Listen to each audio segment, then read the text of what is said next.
Donc yo, bienvenue à vous dans cette première vidéo, déballage slash présentation slash unboxing, comme vous voulez. Et donc aujourd'hui, on va se déballer, on va présenter ce petit steelbook de Saw. Donc Saw, le premier, l'original de James Wan. Évidemment James Wan qui est un de mes réalisateurs préférés, en tout cas un de mes réalisateurs préférés dans le sous-genre de l'horreur. Voilà, donc on va se déballer tout ça. Donc c'est un petit steelbook que j'ai eu au prix d'environ 30-35 euros, je me rappelle plus parce que ça fait déjà un petit moment que je l'ai acheté. Il me semble qu'il est sorti en 2021, donc il y a un peu plus de 2 ans, il me semble. Et voilà, en métropolitane du coup. Donc il contient la version Blu-ray et 4K du film. Et donc on va voir, voilà, hop, je vais monter un peu le dos, voilà. Bon là c'est 39 euros, mais il me semble que je l'ai payé un peu moins cher. Voilà, tout simplement. Donc je vais déballer tout ça et on va revenir dessus. Voilà, je vais y arriver, hop. Hop, on enlève le petit film protecteur, tout simplement. Hop, on va y arriver. On va essayer de pas trop tirer, pour pas abîmer le petit papier, le petit carton qu'il y a derrière. Hop, on va y arriver. Voilà. Hop, ça va là. Et donc voilà, le steelbook, il est magnifique, j'aime beaucoup. La finition est plutôt sympa, je trouve. Plutôt stylé. Ça, il me semble que ça, c'était l'image présentée sur l'affiche du film quand il est sorti. Il me semble que ça date de 2005, Saw, ou 2004. Je ne sais plus. Je n'ai pas vu le film, voilà, je vais pas faire le connaisseur, je n'ai pas encore vu le film, mais justement j'ai acheté le steelbook parce qu'il y a Saw 10 au moment où je regarde la vidéo. Il y a Saw 10 qui sort, qui vient de sortir en fait, tout simplement.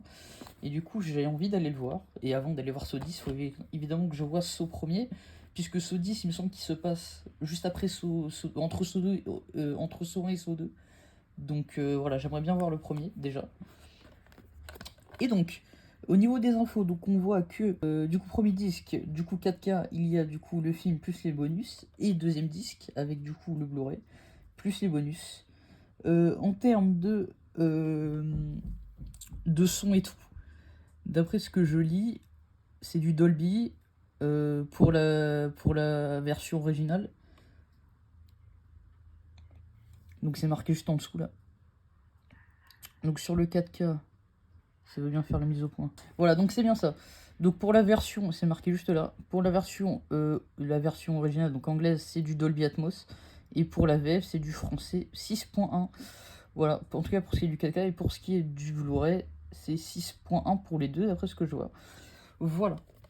Et puis, c'est la Director's Cut. Hein. Il y a bien marqué ici Director's Cut. Est-ce qu'on va bien voir à l'image? Hop, j'essaie de montrer. Voilà, Director's Cut.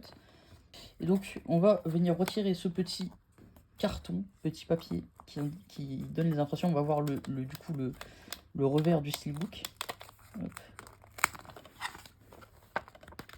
Hop. Et donc là, on a une petite. Alors, on va bien en retirer totalement.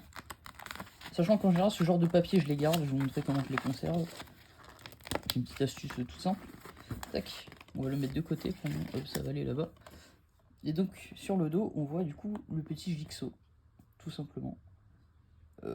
Voilà, John Kramer, Jigsaw. Voilà. Et donc, on va ouvrir ce petit steelbook avec du coup les deux. Du coup, le premier qui ici, lui, c'est le Blu-ray. Hop, à gauche. Et là, on a la version 4K, tout simplement. Et donc, pour conserver ce genre de petits papiers, juste je les cale dans les boîtes. Voilà, tout simplement, parce qu'en général, j'aime bien les garder pour si jamais je veux vérifier des informations et tout. C'est bien pratique. Et hop, juste je ferme la boîte. Et si ça rentre pas, bah, je le plie en deux. Voilà, donc là, ça rentre pas, donc je vais le plier en deux, tout simplement. Tac, proprement. Voilà, c'est pas très propre, mais vas-y, Osef. Tac, on va le plier en deux. Et je vais tout simplement le rentrer là-dedans. Hop, de cette manière. Comme ça, je peux le garder. Et il sera toujours toujours à ma portée si j'en ai besoin. Pour vérifier des infos. Donc en termes de design, moi j'aime beaucoup. Ça a l'air du solide. Il n'y a pas l'air d'avoir de cabossure, de quoi que ce soit. En bon état, après je l'ai pas touché. Hein. Voilà, je l'ai acheté, comme je dis, il y a un peu plus d'un mois. Il y a déjà quelques traces de doigts par contre. Je l'ai acheté il y a un peu plus d'un mois. Et j'y avais pas touché jusqu'à maintenant. Donc voilà pour la présentation de ce petit steelbook. C'est des vidéos courtes, hein, les gars, mais il n'y a pas grand chose à dire sur ce genre de produit-là. À part vérifier la qualité du steelbook et les informations du coup du Blu-ray et du 4K. Là, du coup, j'ai vérifié surtout les infos en termes d'audio. Du coup, Dolby Atmos pour la version 4K et VO. Sinon, c'est du 6.1. Voilà, tout simplement. Donc, moi, je vous conseille plutôt de l'acheter, ce steelbook, si vous pouvez vous procurer. Il coûte 30 euros. Je vérifie justement, du coup, sur le site de la Fnac, il coûte 31 ou 32 euros, il me semble. Si vous pouvez vous procurer, c'est super, surtout qu'il y a le dernier saut qui est sorti. Voilà, en 4K. Je vais regarder ça justement ce soir, c'est pour ça que je fais le déballage aujourd'hui. Parce que, comme je vous l'ai dit, j'ai envie d'aller voir ce 10. Bref, on va s'arrêter là. Merci d'avoir regardé ces vidéos. Et ce steelbook est magnifique. Voilà. Donc, moi je vous dis à la prochaine. Je sais pas ce qu'on va ouvrir la prochaine fois. Peut-être le tripack, enfin le pack avec la trilogie Halloween. On verra. Mais sur ce, moi je vais vous laisser. Merci de regarder. Allez, à plus. Ciao, ciao.